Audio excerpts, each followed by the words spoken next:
تو میرے بھائیوں اور دوستوں، میں عرض یہ کرنا چاہتا ہوں آپ سے بعد میں اور اپنے آپ سے پہلے، اپنے واسطے سے آپ حضرات سے عرض کرنا چاہتا ہوں کہ ربیع الاول کا مہینہ اس لحاظ سے بڑا مبارک مہینہ ہے کہ اللہ تعالیٰ نے اس کو سرکار دو عالم صلی اللہ علیہ وسلم کے دنیا میں بھیجنے کے لیے انتخاب فرمایا.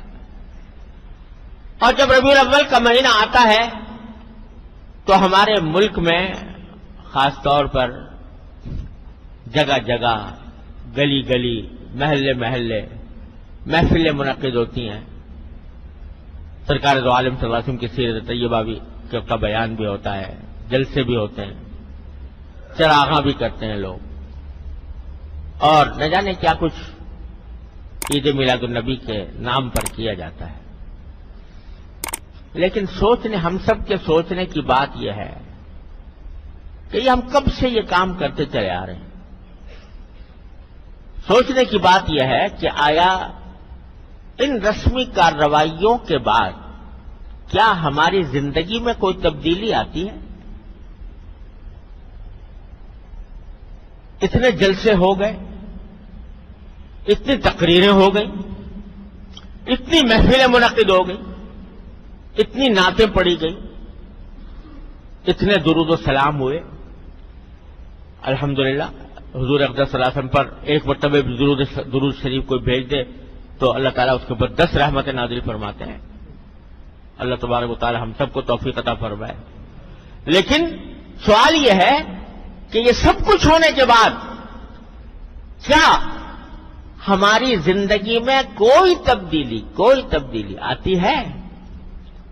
کیا ایسا ہوتا ہے کہ ان کارروائیوں سے پہلے ہم کسی سنت سے محروم تھے اور اب ان کارروائیوں کے بعد کسی سنت پر عمل کرنے کی توفیق ہو گئی؟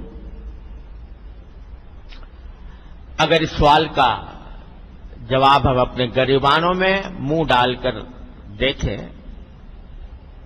تو بظاہر اکثر و بیشتر اس کا جواب نفی ہی میں ملے گا. جس ڈھب پر زندگی پہلے چل رہی تھی اب بھی چلتی ہے. پہیا جس طرح گھوم رہا تھا اب بھی گھوم رہا ہے. پہلے اگر سرکار دو عالم صلی اللہ علیہ وسلم کی سنتوں کی اتباع کی فکر نہیں تھی اب بھی نہیں. تو بتائیے کہ آیا اس بات سے سرکار دو عالم صلی اللہ علیہ وسلم خوش ہوں گے کہ میری امت کے لوگوں نے میری تعریفیں تو بہت کر لی، لیکن کیا میں جس کام کے لیے آیا تھا اور جو پیغام میں لے کر آیا تھا، جو سنتیں میں نے وضع کی تھیں، ان کے اوپر عمل میں کیا صورتحال پیدا، اس پر عمل کی طرف دھیان نہیں، تو کیا اس سے خوشی ہوگی سرکار دو عالم صلی اللہ علیہ وسلم؟ کیا آپ دنیا میں اسے تشریف لائے تھے کہ آپ کی تعریف میں قصیدے پڑھے جائیں؟ آپ کو تو پیشکش ہوئی تھی کہ اگر آپ چاہیں تو دنیا کا سارا مال و دولت آپ کے قدموں میں ڈھیر کر دیا جائے. اگر آپ چاہیں، سردار بننا چاہیں تو ہم سب متفقہ طور پر آپ کو سردار بنانے کے لیے تیار ہیں. اگر آپ کو حسن و جمال کی خواہش ہے تو دنیا کا منتخب حسن و جمال آپ کی خدمت میں پیش کر دیا جائے. ساری پیشکش کر دی گئی تھی، مگر آپ اپنے اس پیغام سے، اپنی اس تعلیم سے باز آ جائیں. سرکار دو عالم صلی اللہ علیہ وسلم جواب میں کیا فرمایا تھا کہ اگر میرے ایک ہاتھ میں آفتاب اور ایک ہاتھ میں مہتاب بھی دے دو گے تو میں اپنے اس دین کی اس تبلیغ سے باز نہیں آ سکتا. تو سرکار دو عالم صلی اللہ علیہ وسلم اگر محض تعریف ہی کرانی ہوتی تو وہ اس وقت پیغام قبول کر لیتے. تو ہم سب کے سوچنے کی بات یہ ہے کہ آیا ان ربیع الاول کے مہینے کے آنے کے بعد ہم سرکار دو عالم صلی اللہ علیہ وسلم کی تعلیمات پر عمل میں کوئی ہمارے ترقی ہوتی ہے؟ بلکہ افسوسناک بات یہ ہے کہ حضور اقدس صلی اللہ علیہ وسلم کی سیرت طیبہ کے نام پر ہم وہ کام کرتے ہیں جو سرکار دو عالم صلی اللہ علیہ وسلم نے جن کی ممانعت فرمائی. جو ناجائز قرار دیے، جو شریعت میں ناجائز. سیرت النبی کا جلسہ ہو رہا ہے اور اس کے اندر نمازیں فوت ہو رہی، اس کے انتظام میں، جلسے کے انتظام میں، جلوس کے انتظام میں نمازیں جا رہی ہیں. وہ نماز جو بستر مرگ پر بھی معاف نہیں ہے، وہ نماز چھوٹ رہی ہے، جماعت چھوٹ رہی ہے. اور آج اب تو یہ ہونے لگا ہے کہ مخلوط مرد و عورت کی ملی جلی نشستیں سیرت النبی کے نام پر، مرد بھی ہیں اور عورتیں بھی بے پردہ بناؤ سنگار کر کے اس محفل میں موجود ہیں. جس کو مٹانے کے لیے سرکار دو عالم صلی اللہ علیہ وسلم تشریف لائے تھے، وہ حضور کے نام پر ہو رہا ہے. اور اب تو نعتیں، حضور اقدس صلی اللہ علیہ وسلم کی نعت اتنی زبردست فضیلت کی چیز ہے. سرکار دو عالم صلی اللہ علیہ وسلم کا ذکر مبارک، وہ نعت پڑھی جا رہی ہے اور موسیقی کے ساتھ پڑھی جا رہی ہے. جس موسیقی کے آلات کو آپ کو یہ فرمایا آپ نے کہ میں ان کو مٹانے کے لیے آیا ہوں، وہ نعتیں ہو رہی ہیں، حضور کی بظاہر تعریف بیان ہو رہی ہے اور میوزک کے ساتھ ہو رہی ہے، موسیقی کے ساتھ ہو رہی ہے. تو بتائیے یہ سرکار دو عالم صلی اللہ علیہ وسلم کی سیرت کے ساتھ کون سا انصاف ہے؟ یہ کتنا بڑا ظلم، کتنی بڑی دھاندلی ہے کہ سرکار دو عالم صلی اللہ علیہ وسلم کی تعلیمات کو پامال کر کے کہا جائے کہ ہم سرکار دو عالم صلی اللہ علیہ وسلم کی سیرت بیان کر رہے ہیں یا آپ کی نعت بیان کر رہے ہیں. تو میرے بھائی اور دوستو،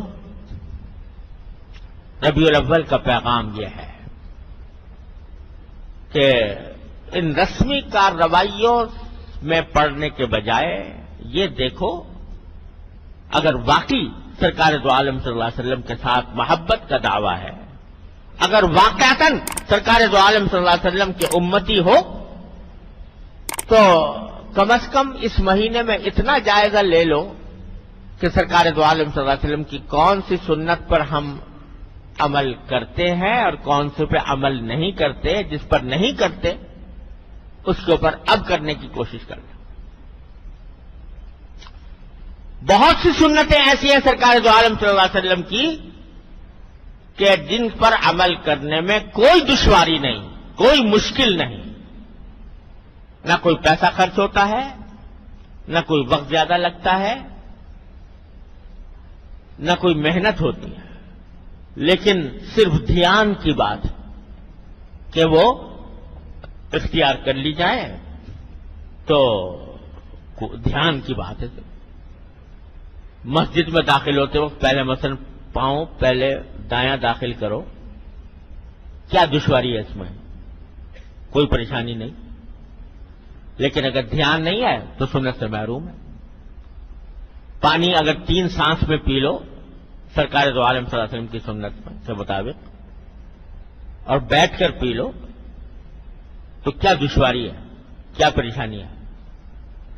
لیکن چونکہ دھیان نہیں، اس واسطے محروم ہی ہے اس سنت سے. کھانا دائیں ہاتھ سے کھاؤ، بسم اللہ پڑھ کے کھاؤ، آخر میں الحمدللہ اللہ تعالیٰ کا شکر ادا کرو. سو تو سونے کے اندر بھی سرکار دو عالم صلی اللہ علیہ وسلم کے طریقے کو اپناؤ. اٹھنے میں، بیٹھنے میں، لوگوں کے ساتھ معاملات کرنے میں، بیوی بچوں کے حقوق ادا کرنے میں، بہن بھائیوں کے رشتہ داروں کے حقوق ادا کرنے میں، ہر چیز میں اسوہ حسنہ ہے، ہر چیز میں بہترین نمونہ ہے سرکار دو عالم صلی اللہ علیہ وسلم کی حیات طیبہ. تو میں گزارش یہ کرنا چاہتا ہوں کہ بھائی یہ رسمی کارروائیوں سے تو کوئی حاصل نہیں، بلکہ بہت سی رسمی کارروائیاں ایسی ہیں جو گناہ کی حدود میں داخل ہو جاتی ہیں، بہت سی ایسی ہیں جو بدعت کی حد میں آ جاتی ہیں. ایک مومن کا کام یہ ہے کہ وہ حضور اقدس صلی اللہ علیہ وسلم کے اصل پیغام کو دیکھے، آپ کی سنتوں کی اتباع کی فکر کرے، اور اس کے لیے میں آپ یہ تجویز کرتا ہوں کہ حضرت میرے شیخ حضرت ڈاکٹر عبدالحی صاحب عارفی قدس اللہ تعالی سرہ کی ایک کتاب ہے جس کا نام ہے اسوہ رسول اکرم صلی اللہ علیہ وسلم. اسوہ رسول اکرم صلی اللہ علیہ وسلم وہ در حقیقت اسی آیت کے اوپر عمل کرنے کے لیے لکھی گئی ہے جو میں نے شروع میں پڑھی تھی کہ تمہارے لیے اللہ کے رسول کی زندگی میں بہترین اسوہ ہے، یعنی بہترین نمونہ ہے. وہ نمونہ کیا ہے؟ صبح سے لے کر شام تک کی زندگی میں کیا کیا اعمال ہے جو سنت کا تقاضا ہے، ان کی فہرست جمع کر دی ہے اس کتاب میں. آسان الفاظ میں ہے، کوئی اس کو پڑھنے میں دشواری نہیں ہے. اس کو ہر مسلمان اپنے سامنے رکھ لے اور اس کو رکھ کر جائزہ لے اپنا کہ میری زندگی کے اندر ان میں سے کون سی سنت ایسی ہے جس پر الحمدللہ میں پہلے سے ہی عمل کرتا ہوں. اگر پہلے سے عمل کرتے ہوں اللہ تعالیٰ کا شکر ادا کریں کہ اللہ تعالیٰ نے یہ عمل کی توفیق عطا فرمائی. اور کون سی سنت ایسی ہے کہ جس پر ابھی تک میں عمل نہیں کرتا، اس پر عمل کرنے کی آج سے آغاز کرتے ہیں. تب تو بھائی ٹھیک ہے کہ بھائی ہم نے رسول کریم صلی اللہ علیہ وسلم کی سیرت اور سنت کا حق ادا کرنے کی کوشش کی. لیکن اگر جھنڈے لہرا دیے اور چراغ روشن کر دیے اور حضور اقدس صلی اللہ علیہ وسلم کے روضہ اقدس کی شبیہیں بنا لی اور بنا کر گنبد کھڑے کر لیے اور جلوس نکال لیا اور جلسے کر لیے، تو محض اس سے سرکار دو عالم صلی اللہ علیہ وسلم کی سیرت و سنت کا حق ادا نہیں ہوتا. اللہ تبارک و تعالی اپنے فضل و کرم سے اپنی رحمت سے ہمیں سرکار دو عالم صلی اللہ علیہ وسلم کی تعلیمات کو اس کی روح کے ساتھ سمجھنے کی توفیق عطا فرمائے اور اس پر عمل کی توفیق عطا فرمائے. وآخر دعوانا الحمدللہ رب العالمین. اهدنا الصراط المستقیم، ہم کو سیدھے رستے چلا